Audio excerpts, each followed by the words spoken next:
Gracias por acompañarnos en La Vía del Diálogo, una producción de lavía.cr para la Universidad Latina de Costa Rica. Nos encontramos hoy en el despacho de la Vicepresidenta de la República, doña Ana Elena Chacón, que ha tenido la gentileza de recibirnos y conversar con nosotros. Doña Ana Elena, muchas gracias por estar con nosotros. Encantada de recibirlos, esta es la casa de todos ustedes. Muchas gracias. Y sobre todo encantada de poder dialogar un poco sobre lo que hemos hecho en esta administración, que no siempre tenemos esta hermosa oportunidad. Muchas gracias, doña Ana Elena. Antes de entrar en materia de lo que ha hecho usted en esta administración, y para quienes no conocen su trayectoria, usted tiene una larga trayectoria de servicio público, tanto en la función pública como en las organizaciones privadas, y siempre ha tenido en sus temas la preocupación por la pobreza, por la equidad, por los temas de género, por la agenda de discapacidad. Y bueno, lo hizo cuando fue viceministra de Seguridad, cuando fue diputada, pero ¿cómo es ahora, estando aquí en el corazón de la administración pública, en el centro del poder? Yo creo que este cúmulo de experiencia le ayuda a una a trabajar de una mejor forma. Por lo menos me ha pasado el enorme privilegio de tener que implementar leyes que yo impulsé desde su primera letra. Por ejemplo, lo que es la reforma a la ley de FODESAF, la implementación de leyes de protección a la niñez y la adolescencia, la implementación de la reforma a la Junta de Protección Social, en fin, una cantidad de cosas que yo soñaba desde el papel, porque no es lo mismo ser diputada, ¿verdad? No es lo mismo estar en el legislativo que en el ejecutivo. Son apasionantes ambos, puedo decirlo. Yo siempre me he enamorado de los trabajos que he tenido porque me gusta la transformación. En una es de la transformación desde el marco legal y en otra es la transformación desde poner en práctica esos sueños que uno ha tenido con anterioridad. La verdad es que yo empiezo a trabajar en la función pública de forma de honor como en el año 91, cuando ingreso al Consejo Nacional de Rehabilitación y Educación Especial.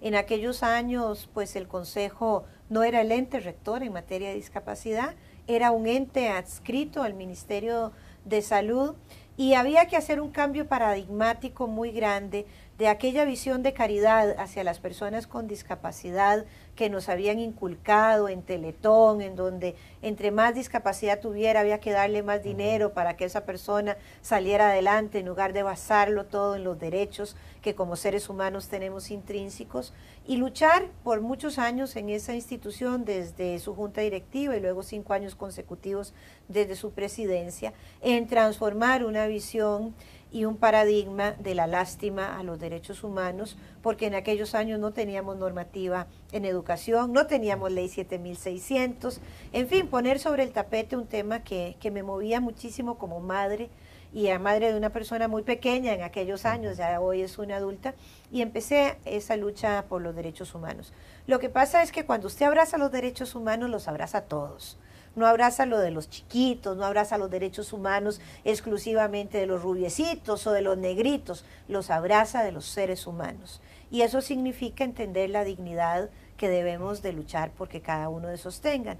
Y eso me lleva a ser una activista realmente que yo creo que dábamos miedo en algunos años, amenazábamos con inmolarnos frente a la puerta del ministro de Educación porque nuestros hijos no podían ir a la educación regular. Y así fui transitando por diferentes puestos en la administración pública, también en el gobierno de Miguel Ángel Rodríguez fui la directora del Triángulo de Solidaridad, un programa y estrategia de lucha contra la pobreza, transparencia y descentralización que me enseñó muchísimo, y ese cúmulo de experiencia realmente pues ha sido para mí una gran ventaja para venir a tener la coordinación del sector social en la administración de don Luis Guillermo. Porque no es sencillo, doña Ana Elena, ahí hablábamos antes de iniciar la entrevista, muchas veces hay trabas propias de la naturaleza de la administración pública, ¿verdad? Y que en el afán siempre de respetar la transparencia y los procesos legales, a veces se topan dificultades muy importantes en poder echar adelante las cosas que se quieren, sobre todo con el tiempo que hay. ¿Ha sido eso un obstáculo importante para usted?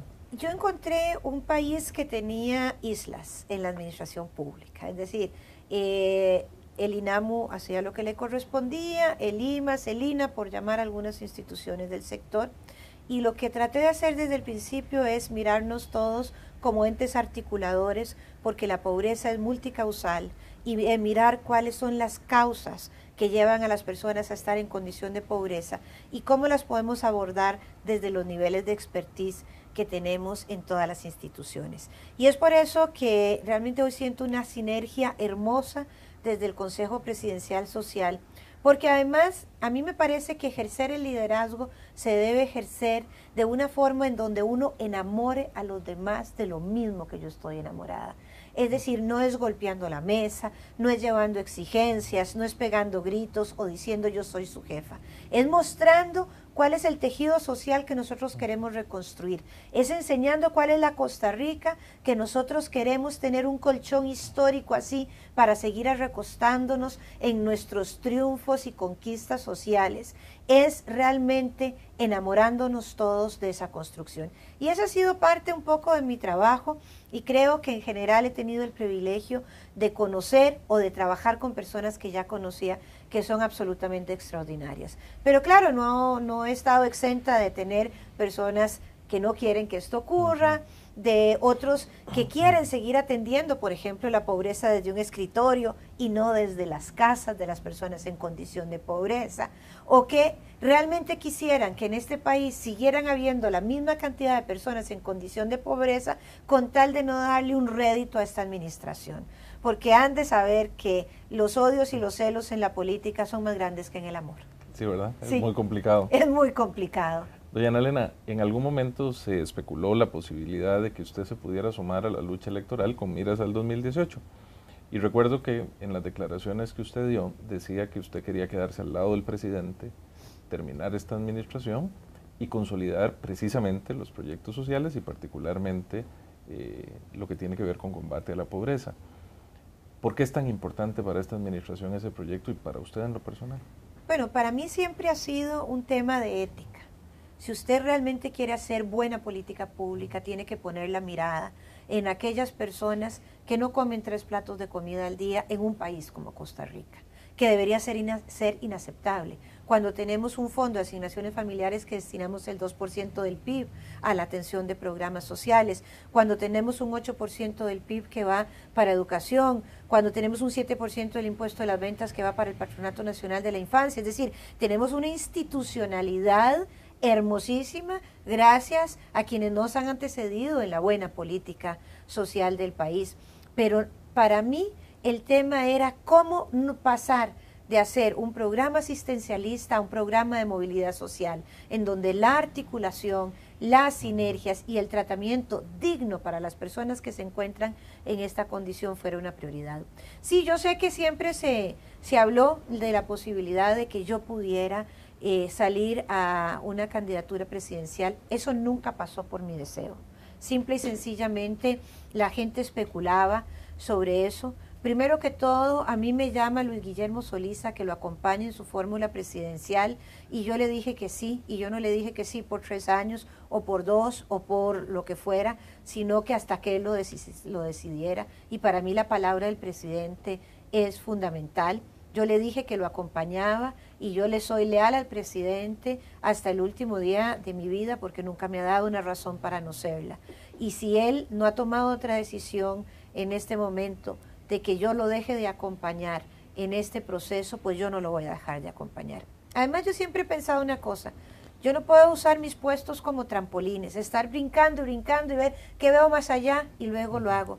Yo me enfoco en hacer bien lo que es el mandato y estoy por segunda vez en mi vida con un mandato constitucional electa por el pueblo costarricense. Lo fui como diputada y ahora lo soy como vicepresidenta. Y cuando yo fui diputada, dije e hice lo que creía que era necesario para la defensa de los derechos humanos. Y no eran temas populares, era todo lo contrario. Eran temas que me traía constantes críticas, pero nunca me quedé callada pensando en que eso me iba a imposibilitar a llegar a otro puesto.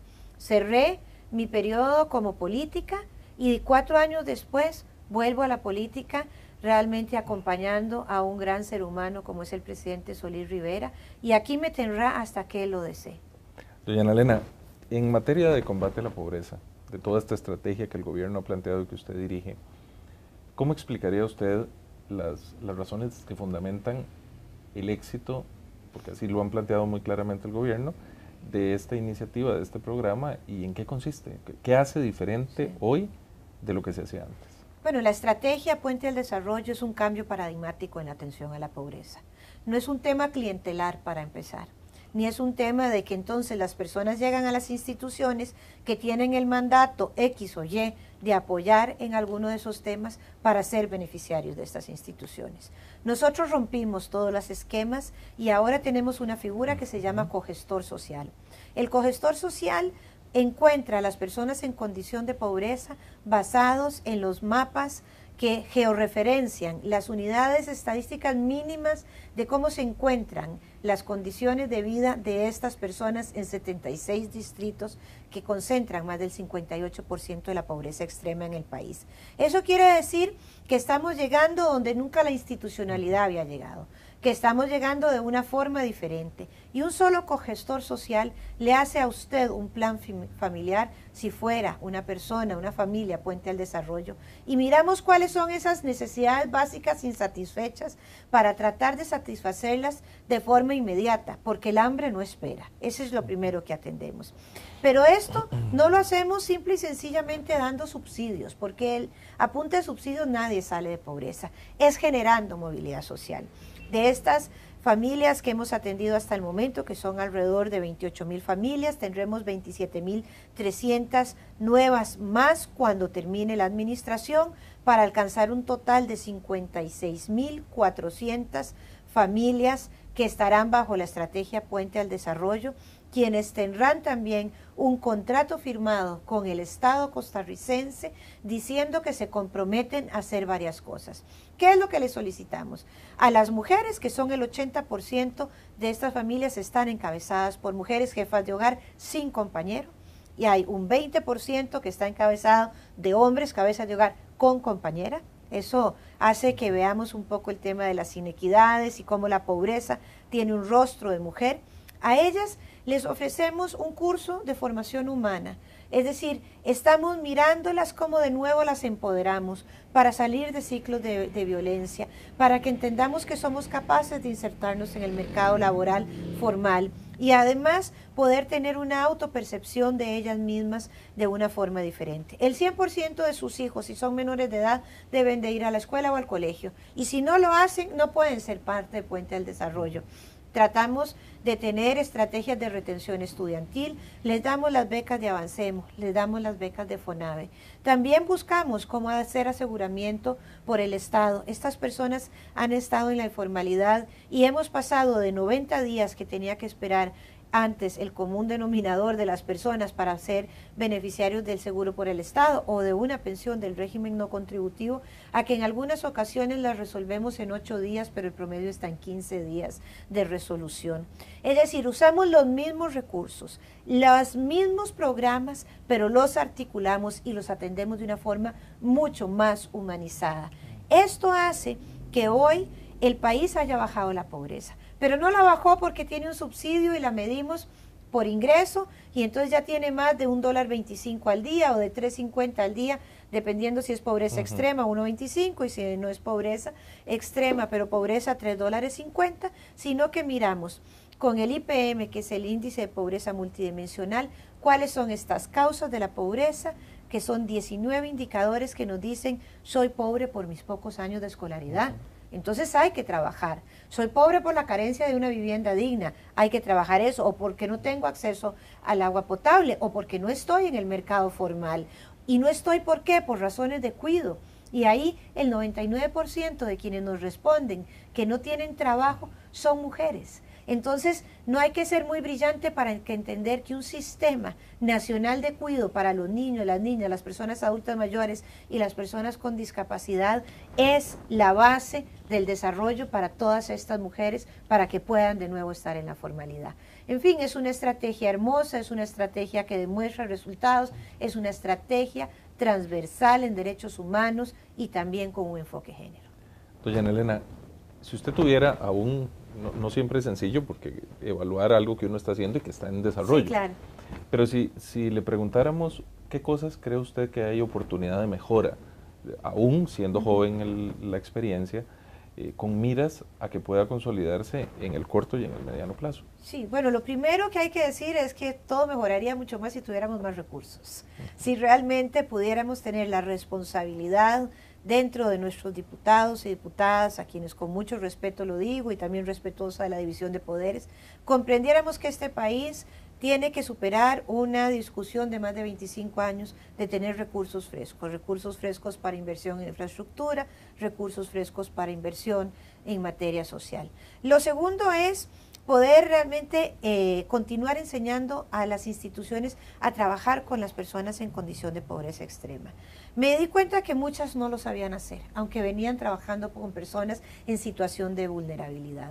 Por ejemplo, en un curso que da alguna institución en un lugar del Caribe, el primer día habló sobre cómo debían de ir vestidas las mujeres a ese curso. O sea, no saben que realmente no todo el mundo tiene un closet para escoger si voy formal, informal, si voy... Es decir, lo que tenemos es una economía de subsistencia y hay que ir como están y quererlas como son y buscar que mejoren. Entonces, es entendernos, ¿verdad?, de cómo trabajar con estas personas que han estado históricamente tan abandonadas, es otro de los grandes desafíos.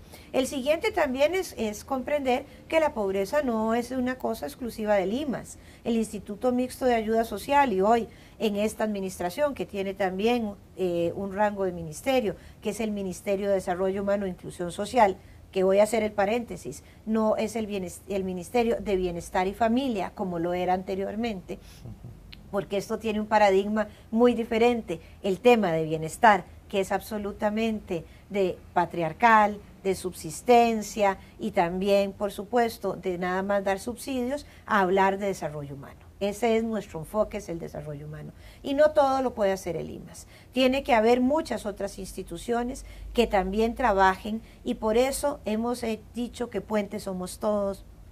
Usamos camisetas diciendo Puente somos todos y la estrategia Puente al Desarrollo la componen muchas más instituciones que el IMAS. Doña Ana Elena, una de las preocupaciones que usted señala o de las oportunidades de mejora es precisamente garantizar que las instituciones continúen, como usted nos decía, atendiendo a las personas como tales. ¿Cómo lograr eso una vez que el equipo que hoy está a cargo de esta tarea en el gobierno ya no esté?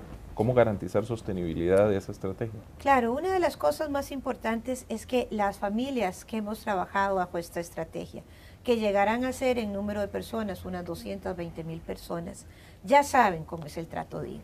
Y yo tengo muchísima esperanza en que la ciudadanía nunca se permita volver a un enfoque clientelar, volver a un enfoque en donde tengo que hacer fila desde las 4 de la mañana en una institución para ser maltratado en muchas ocasiones de forma verbal por aquella persona que me está atendiendo, volver a tener que tener una carta del diputado de turno, del alcalde o de cualquier otra persona que tenga niveles de liderazgo, que para mí son muy respetuosos, pero que esa era la costumbre, usted y yo lo sabemos, y de quien estoy hablando también lo saben, para ser atendidos de forma digna. En realidad es dejar el capital humano instalado.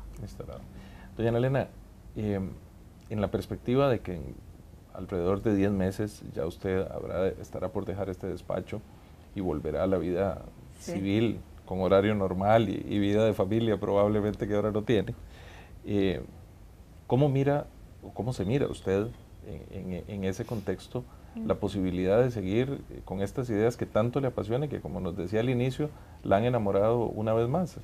Claro, a ver, yo no me puedo mirar nunca sin dar una lucha. Y para eso he trabajado también en ONGs y en diferentes organizaciones luchando por los derechos humanos, por la dignificación de los seres humanos. Yo no sé qué me espera el 8 de mayo del 2018, probablemente a las 3 de la tarde empiece a mandar currículums para buscar un trabajo. Y me iré con varias cosas importantes para mí, sabiendo que dejamos un país más digno del que encontramos, un país donde la gente se siente que tiene un lugar. Hemos trabajado, por ejemplo, un trabajo hermoso con una población que quiero tanto, como son las chicas trans. Yo sé que ellas pueden venir a esta casa presidencial, entrar por la puerta principal, venir a este despacho y nos hablamos de tú a tú. y que hemos hecho un trabajo por el reconocimiento de su nombre y de también de su condición de seres humanos, respetando toda la diversidad que pueda haber en la diversidad sexual de las personas. He trabajado porque las personas con discapacidad tengan un empleo formal, por pasar de una educación especial a una educación inclusiva, porque entonces no sea extraño entrar a una oficina y encontrar una recepcionista que tiene síndrome de Down y que le dicen: ¿qué le puedo atender, señor? Hemos trabajado en reducir la pobreza, en reducir las brechas de género, en políticas específicas para personas indígenas y para personas afrodescendientes. Entonces yo me voy con esa satisfacción de que nadie en la sociedad durante la administración Solís Rivera pueda sentir que sobra en esta sociedad o que no es merecedor de un trato justo e igualitario. Y eso para mí es muy importante. Esa sin duda es una lucha de las más complejas y de las más desafiantes que existen, y usted lo sabe muy bien. Hay mucho enemigo de esas ideas, de esos planteamientos, y todavía existen muchas personas que se oponen de manera feroz a esas posibilidades. Sin embargo, como usted dice, ha habido cambios muy importantes. Ahora, curiosamente, yo sé que usted tiene prohibición de referirse a temas de política electoral, pero llama la atención que hasta el momento, salvo que el domingo ocurra otra cosa, no hay una mujer que aspire a la presidencia de la República para las próximas elecciones. ¿Eso qué sentimiento le genera, doña Nela? En realidad lo que me hace es mirar la realidad, donde en pleno año 2017, ya entrado el siglo XXI, existen grandes brechas de género, ¿verdad? Y en los lugares de toma de decisiones. Si nosotros lo vemos también desde el punto de vista empresarial y vemos cuántos CEO hay en las grandes empresas del mundo, cuántos son hombres, cuántos son mujeres, esa brecha persiste. Entonces eso quiere decir que la tarea no está acabada. Hoy estaba yo en la mañana hablando con un grupo de empresarios que estábamos viendo temas del sello de igualdad del INAMU, y realmente digo, es increíble que tengamos que sentarnos todavía a hablar de esto. Es increíble que hace un par de meses hayamos ido a disfrutar un concierto extraordinario de la Sinfónica Costarricense y que por primera vez una mujer haya dirigido la Sinfónica. Y digo, es que todavía en pleno siglo XXI vemos mujeres que hacen las cosas por primera vez. Imagínense los años de rezago cultural y de desigualdad y las brechas que hay que ir cerrando. La noticia sería si hubiera una mujer y no todos hombres, porque en realidad en este país pues sí hemos tenido el privilegio de tener una mujer presidenta. Yo creo que doña Laura logró romper ese paradigma. Y en esto yo siempre defiendo a doña Laura porque hay gente obviamente detractora de su gobierno, como lo hay de nuestro gobierno, y dicen, es que no van a volver a confiar en una mujer. Y yo digo, a ver, es que no es un tema de si es mujer o no es mujer, es que si hubiésemos tenido un hombre que para su opinión no cumplió las expectativas como presidente, nadie se estaría planteando no vamos a volver a votar por un hombre. Pero sí se lo dicen a doña Laura, a quien le profeso un gran respeto y un gran cariño también, y no estamos analizando su gobierno aquí, sino los comentarios machistas y misógenos que ella tuvo que enfrentar con los detractores de su gobierno. Entonces a mí me parece que seguir diciendo que si tenemos o no tenemos una buena mujer porque fue mala o fue buena es una barbaridad en estos momentos de la historia. Pero yo sí quiero decir que las mujeres tenemos que trabajar más, tenemos que demostrar más. No tenemos las mismas horas libres que los hombres. La encuesta de tiempos nos lo dice con claridad. Yo llego a mi casa y tengo que atender mis hijas, que si bien son adultas, pero bueno, tengo una hija con discapacidad que requiere de mi atención constante en lo que yo pueda darle, y ahí estoy yo en eso, esté cansada, esté triste, esté preocupada o no. En realidad no hay una división sexual del trabajo como corresponde todavía, y yo espero que muchas mujeres lleguen a gobernarnos. No estoy diciendo de uno u otro partido político, no solo por la prohibición, sino porque tengo una vocación democrática en donde la alternancia del poder realmente sustenta la democracia. Y creo que debemos de darnos el gusto de tener más mujeres en el poder para tener esta visión 360 y de complicidad que podemos tener los hombres y las mujeres cuando hacemos las cosas en conjunto. Sin duda, doña Elena. Usted plantea entre los temas que le preocupan y sobre los cuales va desarrollando esta conversación algo que me parece muy interesante y que me atrevo a preguntarle.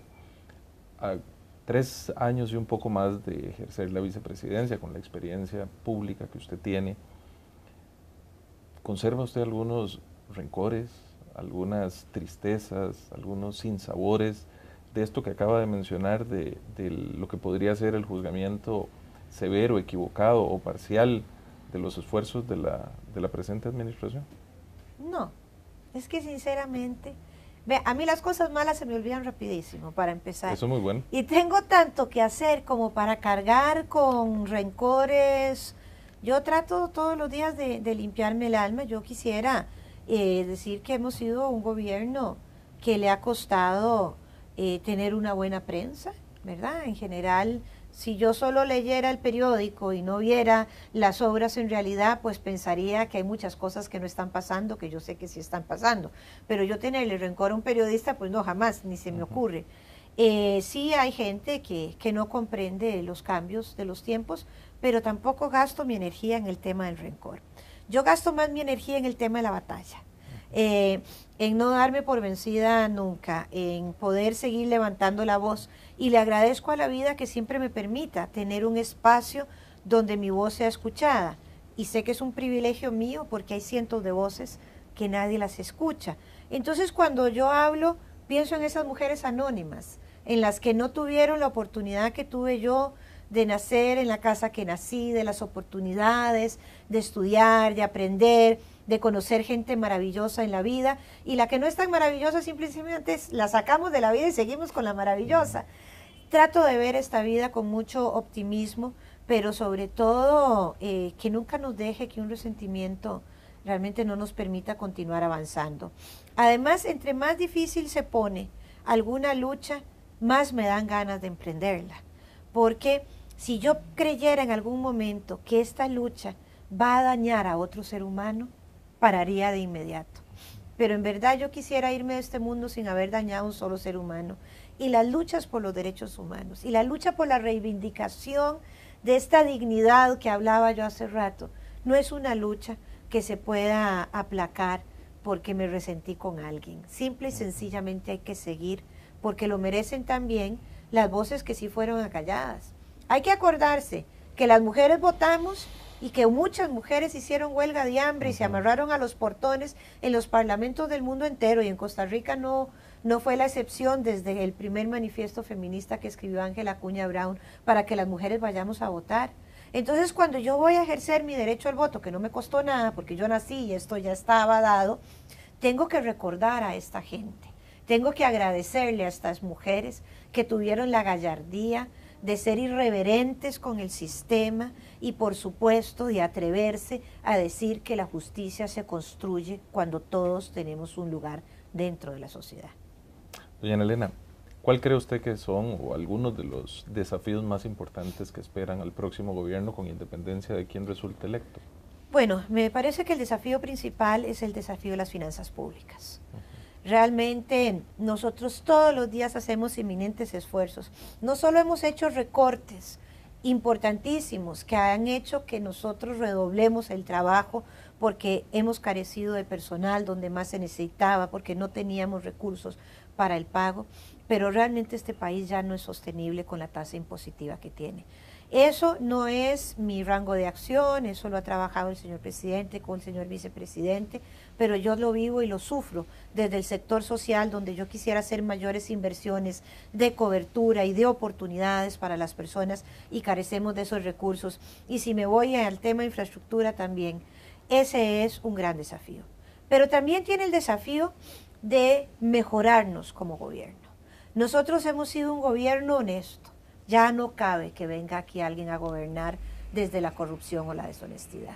Nosotros tienen que mejorarnos en materia de lucha contra la pobreza, porque no lograremos erradicar la pobreza extrema. Sí lograremos bajarla más, pero no erradicarla, y tienen que erradicarla porque tenemos los instrumentos y les dejamos diseñado, siempre perfectible, porque todos los días podemos hacer más, un instrumento como Puente al Desarrollo para hacer un abordaje para esto.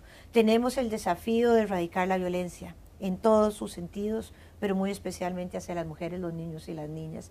En fin, los retos continúan porque como humanidad nunca se acaban. Cuando alcanzamos algo, nacerá otro más.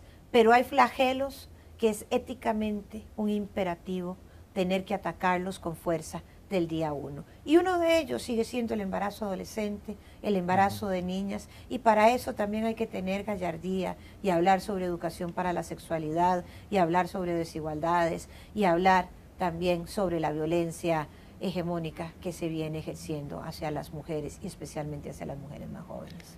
Doña Ana Elena, este es un programa creado en el seno de la comunidad universitaria y que nuestra audiencia fundamental son jóvenes, hombres y mujeres universitarios, profesores universitarios. Yo quisiera pedirle para ellas y ellos un mensaje suyo como vicepresidenta, como mujer que ha ejercido el liderazgo con tanta claridad sobre del tiempo que viene y los desafíos que tenemos como personas. Claro, no hay nada mejor que desafiar a la juventud.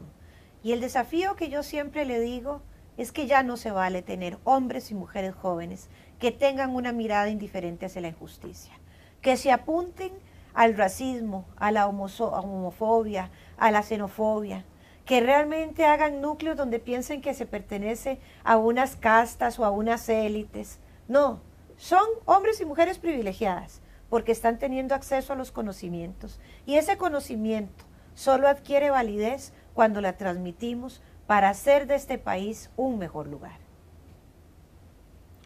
Muchas gracias, señora vicepresidenta. Le agradecemos la gentileza de recibirnos en su despacho, de haber tenido la oportunidad de conversar con usted. Nos va a faltar tiempo, pero bueno, gracias. Quizás tengamos una nueva oportunidad e invitarla siempre.